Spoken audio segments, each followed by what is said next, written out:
Give me The real deal. It is going down today on Melanated Air. You have tuned in to a special show today.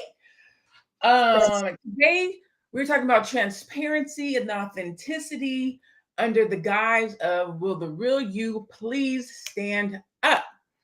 You may notice the real me is sitting here with you today. Look at, I mean, look, the real me, not an eyebrow in sight. I did put a little mascara on, a little blush, just so I don't look dead. But just the real. We're going to talk about the other side of business. Everything isn't always, you don't always be together in your business. Sometimes you can't get your eyebrows on.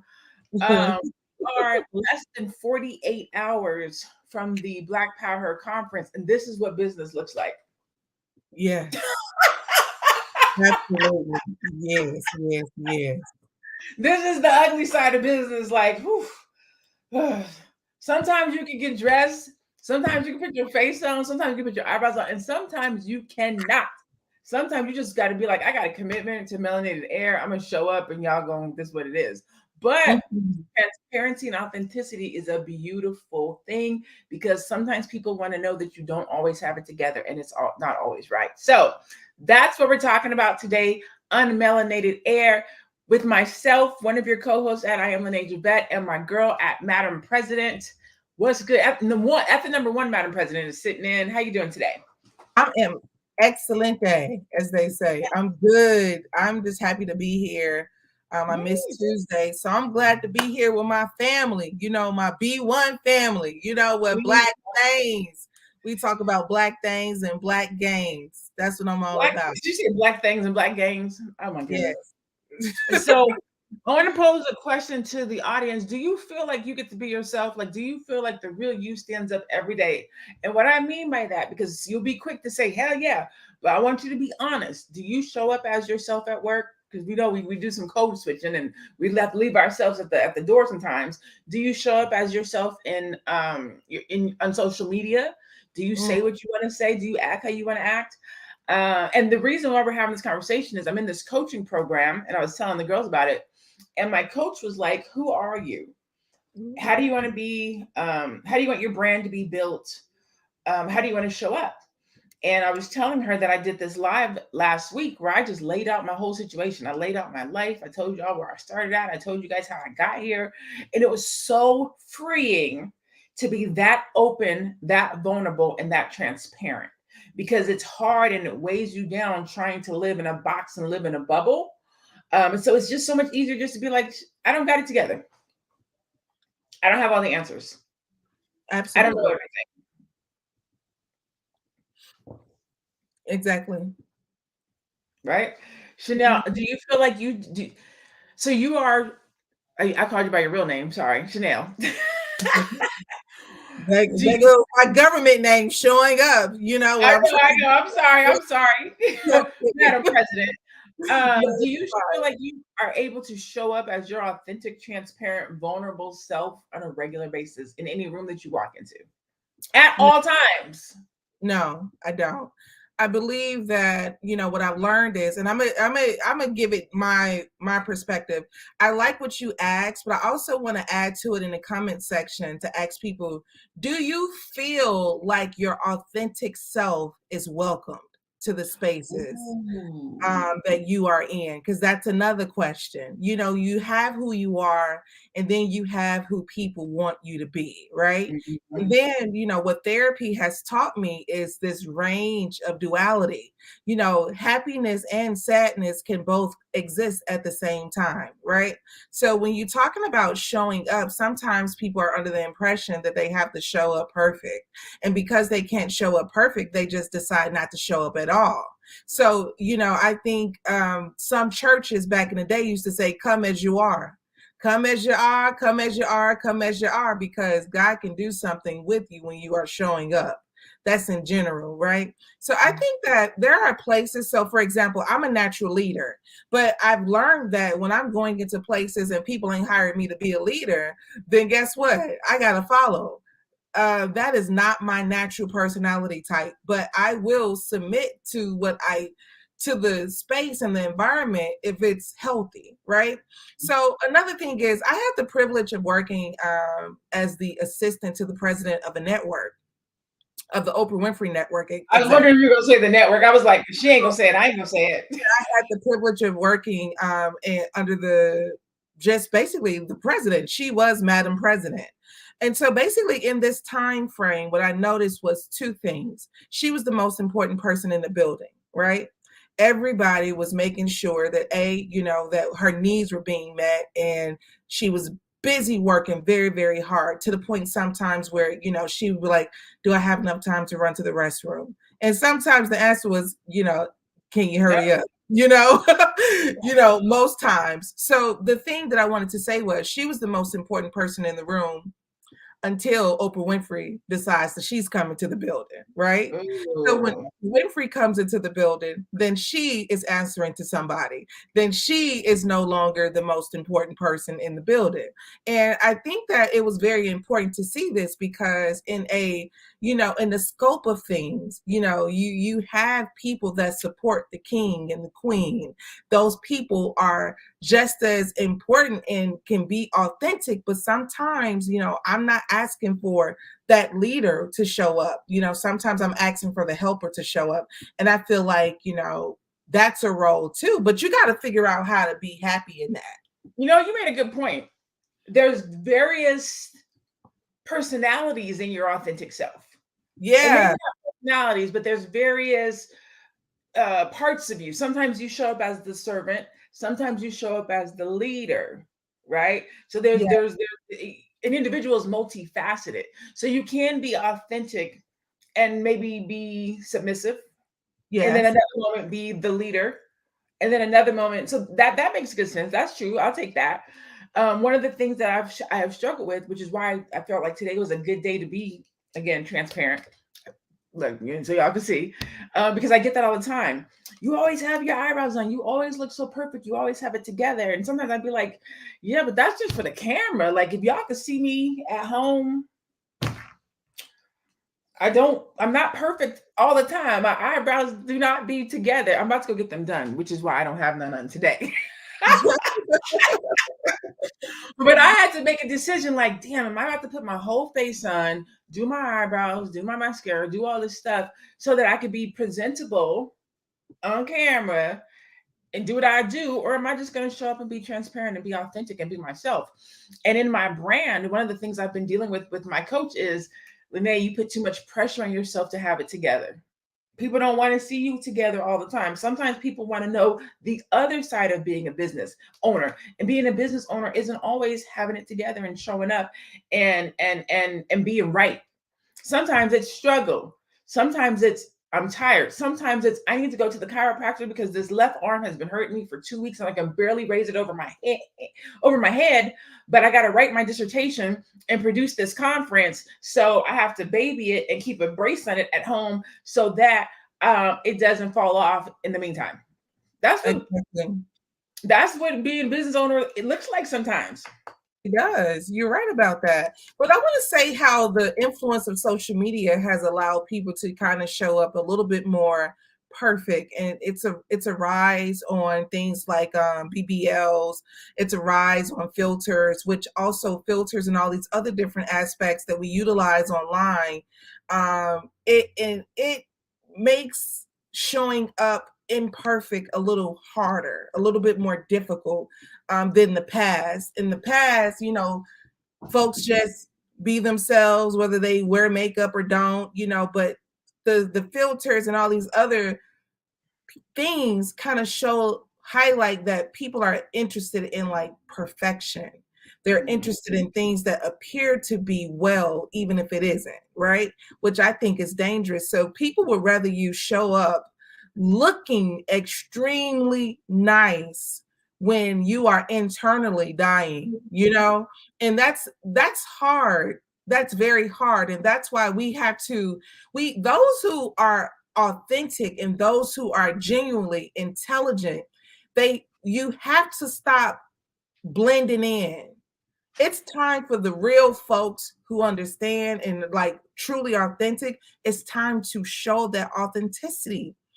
even if you have to go hard for it, even if you are alone doing it. That's the thing about leadership, is Yeah. that you may be alone doing something that everyone else is not doing, but you should do it because you are, authenticity. Authenticity is what really matters. I feel like that moves us further along.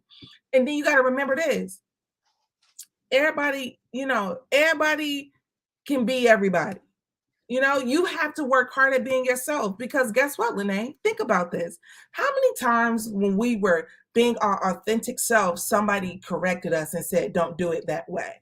Try it this way. Even as children, you had an authentic personality and everybody was like, sit down, be quiet, don't do that. You're a lady, wear a dress, so many different things that have an effect on who we are. So being authentic requires a lot of inner work. Are you willing to do the work to be authentic? You know what? And some of it is rooted in our youth, right? So when I was younger, you guys, some of you guys know the story. When I was younger, my first boyfriend in sixth grade used to call me big, black, and ugly. And so I grew up with this complex of being ugly when I was younger, right? And so once I got into makeup, I thought, oh, well, makeup is what makes me cute. And then as I've aged and I've gotten older, my son's dad was like, you look way better without makeup. And usually whenever I don't have makeup on, I I get the most views when I don't have my face on. I get the most views when I'm transparent. I get the most views when I'm just talk. And I got to a place where I would be like, if somebody doesn't if somebody is looking at me and whether or not I have it all the way together as opposed to the words that are coming out of my mouth, then they miss the point anyways. Because what I speak about, what I talk about, what I teach, how I mentor, that is way bigger and more important than what I look like on that day. And probably I would say probably over the last like 3 or 4 years, I've started doing more content and more reels without my face on. And Okay. the more I have done it, the more I get people who were like, I really want to go live. I really want to be engaging in front of my audience, but I don't feel like getting dressed today. And so I Yeah, don't. And I realized, to your point, how social media makes us think or feel like we have to have it all together in order to be online. And I'd be like, well, shit, girl, look at this melanin. You know what I'm saying? This melanin ain't bad. These eyebrows ain't bad. But it's something that's in us that says that. But but it's also your brand too, right? I've built this brand that says polished, upright, nice eyebrows, and so you want to hold on to that and keep that. And that's from a business perspective. But people who are not entrepreneurs or business owners also have individual brands that they want to keep and certain ways they want to look that can cause an individual not to be transparent or truly authentic in who they are and how they want to show up, absolutely. but also hold you back. Yeah, I mean, I'm gonna be honest. I'm a t-shirt girl. I grew up in Chicago. I'm a t-shirt and jeans girl. I say that very often. I like to dress nice as well. I like nice things. I'm not the person who'd be like, yeah, don't spend no money on that shirt. No, spend your money on what you want to spend your money on. If you can afford it, right? Those things shouldn't make you though. Like you shouldn't feel less than or invalid if you don't have those things. So that's what's important. It's not that you can't have it, you just shouldn't feel less than if you don't have it. And that's something that you learn as well. So the thing that I was trying to say was that my mother was like, you got to always be dressed, you got to always be dressed, you just want to wear those jeans and t-shirts. And I'm just like, why do I always have to be dressed?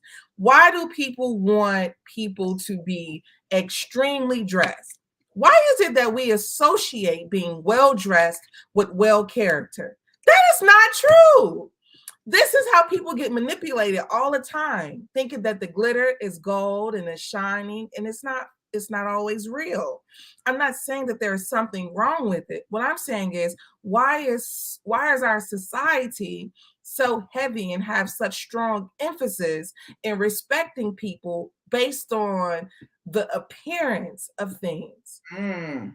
That is a difficult thing, right? Keep up And with the this is Joneses. exactly. And this is why I like uniforms. I really almost thought about being in a uniform myself, I said, you know what, I'm just going to wear black t-shirts and, a pair of slacks or something every day. But it's not really my personality type. I really enjoy, nice fashion or some sort of it. So then I just was like, I wish that people would respect people, under the contingency of you're a human being. Just respect me alone. It doesn't have to have any association with, what I look like, what size I am, what my complexion is. If you find me desirable, that should not be the perception of, like, the quality of a human being that I am. And I hate it. I hate it because Well, there's a couple of things yeah, that you mentioned. One of them is one of the things we know I'm talking about a lot is hair, right? woof, Caucasian folks, white folks, they will roll off the bed, throw a bun on, and keep it moving. But black people, black women, us, we don't have a hair out of place. Like our hair has to be laid. We don't do messy when it comes to the hair. And then if you think about your kids and whatnot, you know, you are better at this in particular conversation than me, so you can come back behind me and clean this up. But if okay. you go back to slavery, you think about how our kids were dressed, or if they had clothes. And so as we got old, as time went on and we were able to dress nice, we dressed nice. If you think about how our ancestors dressed just 30, 40, 50 years ago compared to how these kids dress today, like the dressing has declined. We used to have pride in how we looked. And I think that is why we say, make sure you dress nice, make sure your pants are tucked in, like put yourself together, look nice, be presentable when you go outside. Now, that's not to say that you have to be flashy, dashy, and have the latest clothes on, spending more money on your belt than you do on your children. That's not what I'm saying. But I am saying that kind of what Dynamite Dame says, because of stereotypes, we all judge each other. Well, no, not that, but just I guess kind of is that you want to be received a certain kind of way. And so that's why you will put more time and energy into your external appearance as opposed to your internal self. And I know you're going to clean that up because you're better at that than me. But then the other side to that, I saw this video literally just yesterday, and I can't remember the dude's name, but if I said it, you would know him. He's a hip hop dude, and he was Okay. talking about Jay-Z. And I know Jay-Z's not your favorite person, but what he was saying was, as Jay has made more and more money, he's dressed less and less externally. So the more wealth he's gotten, the less he's shown it through his clothing. And Mm-hmm. you'll see sometimes in these little what do you call it? These memes, you'll see a Warren Buffett or a Jay-Z or a Mark Zuckerberg or Steve Jobs in, just like you said, black shirt, black pants. Like wealth doesn't have to be, he said, wealth doesn't have to be shown. When you're wealthy, you know you're wealthy. You don't have to try to make somebody else believe that you're wealthy. Well, And so I think that's what we do. well, I think you're right, but I think, rich, unwealthy Jay-Z was trying to appear to be wealthy. Wealthy Jay-Z don't have to make that appearance anymore. Because I think what everybody was saying is, and this brother right here, Sakeem, Ted Bundy was so-called well-dressed, educated, handsome man who ultimately murdered multiple women. Nothing is what it appears to be in this world. Appearance is an illusion. I'm with him. Like, if I can pay him for that statement, that's how I feel. People have the tendency, it's all about appearance.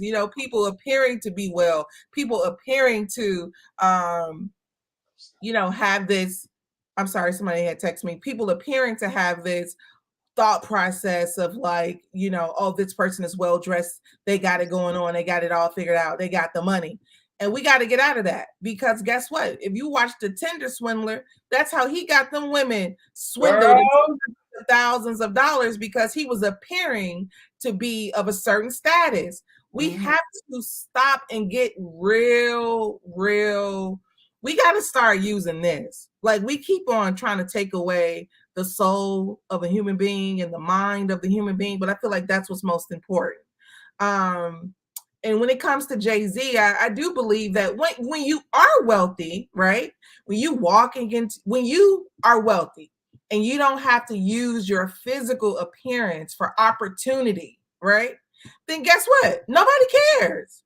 Nobody cares what Jay-Z, if Jay-Z is, have on a nice chain or watch or whatever. Nobody cares. And the reality is that's because he has obtained that level of wealth. But Jay-Z 25 years ago was in the same mental space, same opportunity climb as his fellow rappers and, you know, brothers and sisters that way. So I But just feel because we know that now, because we know that, technically, in theory, we could change that. we can change. And another thing is too, like I keep saying, if we just keep in mind that, you know, being well dressed doesn't mean is a person is mentally and emotionally well. So we have to decide is that the most important thing to us, because some people it is. They are going to be to the science. I'm gonna look amazing. I don't care if I feel like I'm headed to a bridge. But it's a little bit difficult because are you basically living in a lie with yourself? Like who in this world that you're trying to show up for if you're not able to show up fully for yourself? But let me tell you something. I had an interview, a job interview, probably about, I don't know, let's say 8-9 years ago. I was going to a job interview at Tyler Perry Studios. No, that's a lie. I was going to a job interview at some TV show and TV and film, right?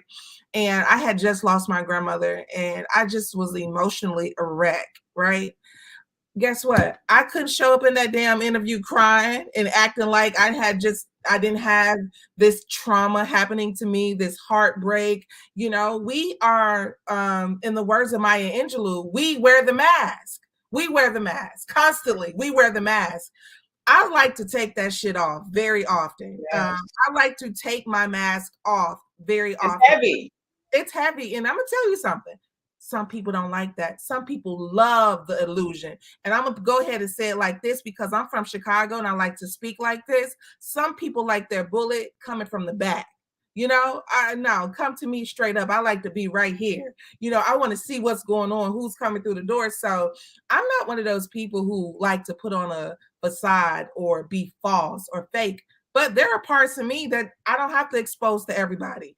There are parts of ourselves that belong with our family. There's parts of ourselves that belong with our closest friends. You know, it doesn't mean that we're less authentic. It's just that, you know, the layers of it is, you know, why do I have to give you all of me, internet?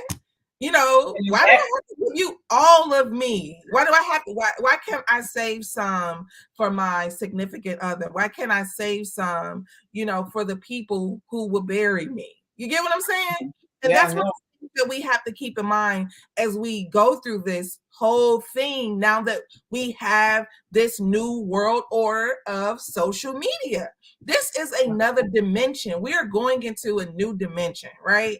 So imagine you already having a hard time with your reality, right? People in this world have a hard time with their reality. Now we're going to go ahead and introduce them to a false reality called metaverse, a whole nother universe. Come on now. We gonna have. Did you ever see that movie where people lived in their houses and they lived with like some type of thing on their face? I can't think of what it was. And they literally went out into the world through their mask or their fake persona, but they literally were in their house in some type of piece of equipment. And in their mind, they're out living in the world and going to work and whatnot. It was the crazy. I'm gonna have to remember to see if I can find the show, but. All of that brings us back to, because I know we got to close out. All of that brings us back to being authentic in your business, showing up authentically and being authentic in your business. If you guys have been watching Melanated Air at all, especially this week, you know that the Black Power Conference is this weekend, Saturday and Sunday, virtual. 10 a.m. to 3 Eastern. It's live. If you can't show up live, you can watch the replay. This conversation was birthed out of just being authentic and transparent. I was telling the girls, I was like, this is what it looks like when you are putting shit together for an event. 48 hours to go, not an eyebrow in sight. I did put some lip gloss on for y'all, a little bit of blush, but that's it. You get, this is transparency. This is authenticity. This is what business looks like. Sometimes it's not perfect. Sometimes you don't have it all together. Sometimes you can't show up looking like $1 million, but that's not what business really looks like. Like, if I'm being honest, real business looks like this dirty ass desk I'm sitting at right now. It looks like my arm is hurting. It looks like I got 3 hours of sleep last night because I had to work on my dissertation until 4 o'clock this morning. And then I had to be up for a call at 8. That's what real, authentic business looks like. And sometimes we give this fake illusion of what it looks like because we show up prim and proper and all together and we talk and we're articulate, when really entrepreneurship and business is difficult. It is hard. And that's the reason why I'm putting this conference on, the Black Power Her Conference, to empower Black men and women. Let me say that again. To empower Black women, men are invited, okay, to this panel of 20 Black women entrepreneurs that are going to be feeding us relative to entrepreneurship and business, right? So if you are struggling in your business, if you are not showing up authentically in your business, if your business is not thriving, if you have holes in your business, if you want to go into business, I am inviting you to the Black Power Conference this weekend. 25 seats are left. That's it. That's 25. it. 25 seats. That's all that's left. And I'm going to give you guys a special code. This is a special code, okay? Special code. If you go to the website, www.blackpowerconference.com, there is a code on there to save $50, okay? That code is save 50. Don't use that code. Lean in. Lean in again. Use the code Inner Circle. Okay. INNERCIRCLE. If you guys are in Melanated Air, you guys are in my personal inner circle. If you use Inner Circle, you can save $75. Okay. 25 seats are left. Go get signed up. Black Power Conference. Use the code Inner Circle. You can save $75.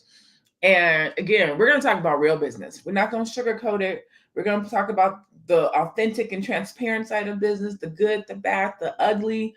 We're gonna give y'all some power this weekend. It's gonna be a beautiful thing. Absolutely. What I want the ladies and the gentlemen to know this weekend, the reason why they should be signing up for the conference is because a lot of times in business, you haven't associated yourself with enough people who know business. You're like trying to do everything by yourself. Like I said previously, we spend so much time where all of us are trying to get to the finish line alone, when the other nations have literally figured out how to work together.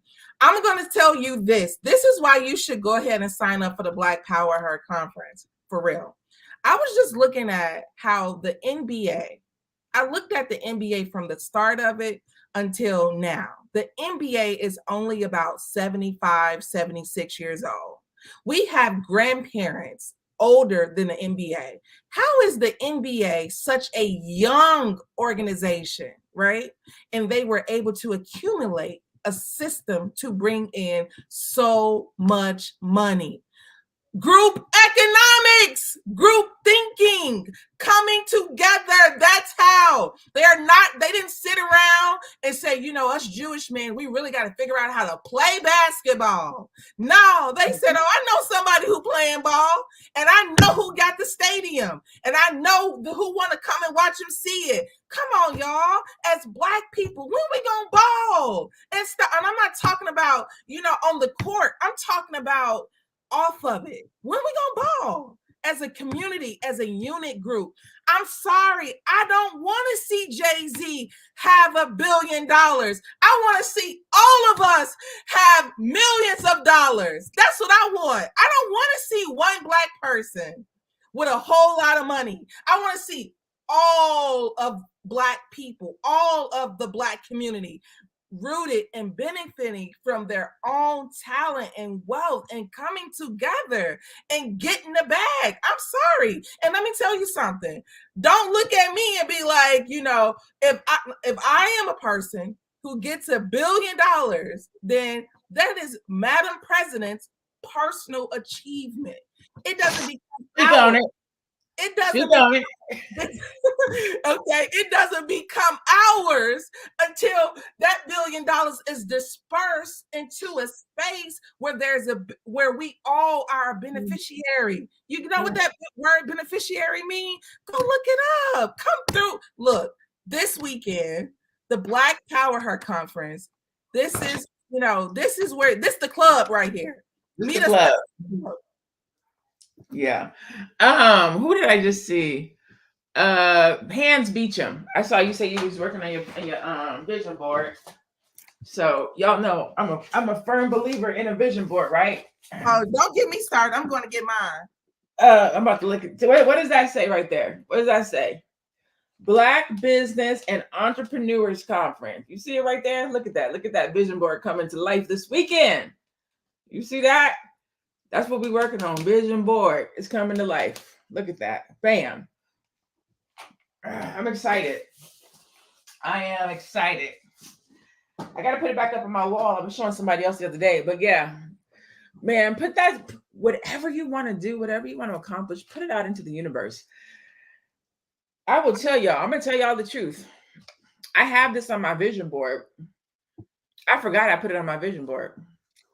And I came up with this idea and concept to host this event less than 30 days ago. I've only been promoting this event since last Tuesday. So 10 days. We have 225 people signed up. There's only spot for 25 more people. We're going to hit 250 in less than 2 weeks. But that's, everybody around me is like, that's good. And I'm over here like, we didn't do 500. They're like, you are crazy. You overachiever. Be good with 250. You did good. And I'm like, okay, cool. We good. So that's, man, blessings upon blessings upon blessings. Trust me when I tell you want to be in this room. God gave me this idea. Everybody who is in this room is about to be amazingly blessed because they answered a call that wasn't even sent by me. It was downloaded through me. So if you can get in this room and you can be in this initial cohort of the Black Power Conference and get into the Black Power Circle, everybody who is in this circle is about to get my undivided attention for this next year to develop and have powerful businesses. Like I'm about to give y'all everything I have. And sometimes it look like this. Actually, most times it look like this because I am literally about to be taking my mask off way more often. So just so that other people feel like it's cool to take your mask off. You don't have to be perfect. You don't have to show up. You got to have it all together. I'm striving for excellence. I'm no longer trying to be a perfect person. I'm just looking for excellence. Showing up for my community excellently. Let's see. Hands Beach and say, yes, I love it. Come on now. I agree, goddesses. We should employ group economics and all help each other become millionaires. Absolutely. I see this all the time.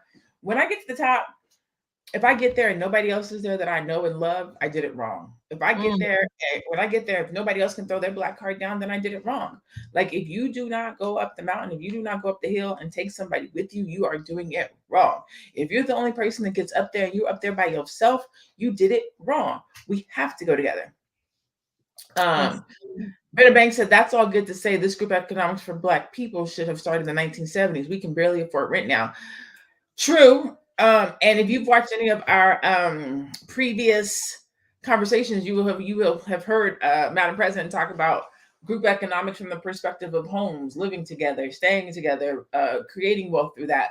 That's a lot of that should have started in the 1970s, but we can't just say what should have started. If it didn't start, then it's on us to make sure that it does start. So we can be the change that we want to see, even if it was not done years ago, because we don't want our children's children to look back and say, how come they didn't do it? We dropped the ball. So we can still do that right here, right now, today. Yeah. And also too, I get the sentiment, but the reality is, we all keep starting over. So at some point we're going to have to start together. Everybody, every generation of Black folks, your mama, she didn't do it. So your dad, your grandparents didn't do it. Then your mama don't do it. Then you feel like you can't do it. Everybody is starting over. Imagine what happens when we just start, okay, it didn't happen with my grandparents. So, okay, I'll take on home ownership. I'll take on the Roth IRA. I'll take on the real estate court. I'll do it. I'll take it on. So that's the thing. It doesn't, we wish it would have started when it did. And for some people it did. I know everybody have a different experience, but for a lot of us it didn't start when it should have. But that doesn't mean that we can't start now. Absolutely. And I went to my board and I literally had a vision board where the crazy part is 3 years ago, and I'm just going to share this, and this is something else too. why you should be a part of the conference, because it's about, like I said, manifestation, affirmation, and not just manifestation and but reparation. I'm for reparation, But the one thing I will say is 3 years ago, I said we are going from renting to owning. At that time, I was renting. I'm doing this video in my home, you know. So things change. All it requires is active effort. Amen. Amen. On that note, we're about to get out of here. Madam President got things to do. Your girl got things to do. Yo, this workbook, I'm not even calling it a workbook. This entrepreneur playbook that I'm putting together for these participants, yo, hands down, even if they don't show up at the conference, the workbook is golden. I got how to start a business. I got literally the full breakdown and all the steps in how to get business credit, word for word, site for site, step for step. Okay. Like this event is about to be so dope. Like I'm so excited to give y'all this work at the Black Power Conference. If you are not signed up yet, go get signed up right now because you're gonna miss out. When I say miss out, I don't mean, oh, I'll catch you next year. I mean miss out. Like your whole year is gonna be, I'm not gonna say raggedy because I don't want to speak that kind of life over you, but I will say that it could be better if you at the conference. That's what I'll say. I don't want to speak nothing negative over your life because this is a place where we want to empower people. But to what was this gentleman's point? Javon Muhammad's point. All I can do is create the content, put it out there, let people know it's there. It's up to the individuals to show up and say, you know what, I want it, I need it, I want better, I want to do better. I want to be surrounded by Black people who are talking about business. I want to grow my business and I want to be authentic in my business. I'm providing the content, but you have to show up for it. So that's what I'll say. Okay. All right. Again, go to the website, www.blackpowerconference.com. It's going down this weekend, Saturday and Sunday from 10 o'clock to 3 o'clock Eastern. If you cannot make it live, it will be recorded. You do get access to the replay so you can watch it at your own convenience. It is a virtual conference. 20 Black powerful women will be taking the stage, 8 panels, 2 keynotes, lots of goodies, lots of surprises. Hopefully, we will see you there. If not, we'll see you next week for Melanated Air on Tuesdays and Thursdays at 2 o'clock p.m. Eastern. Myself, you can find me at I am Lene Javette, and take that down. You can find Madam President at the number 1, Madam President with the Z. We bid you farewell. We hope you have a great day, a wonderful weekend. You continue to stay Black, be blessed, and be one. We'll see you guys next time. Bye.